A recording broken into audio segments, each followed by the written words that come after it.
Well, 14 years ago, I was just a few months sober, newly sober, and I started working with a mentor, this guy named Tim.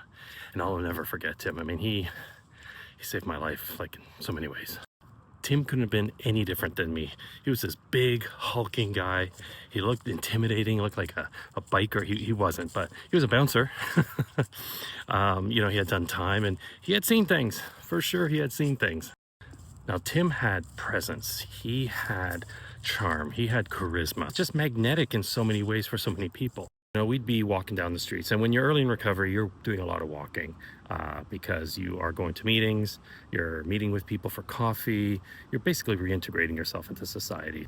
And people would just come to him. He was just a magnet, and people would be drawn to him and cross the street and like, "Hey, Tim, how's it going?" They shake hands, lots of hugs and all that. And I was kind of like right behind him, like a little scared kid behind their dad or something. He commanded this kind of presence.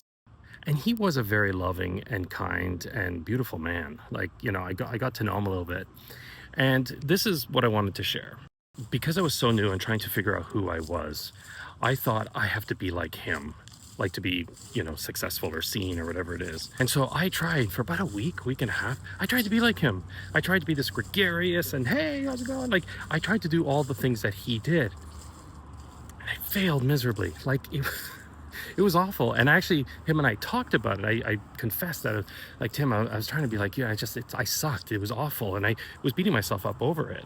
I'll never forget what he said. He said, "Paul, when you do that, you're not honoring yourself." And he goes, "Just so you know, you see people coming across the street to greet me." He goes, "What you don't see are the people who cross the street to avoid me, because I'm too much for them.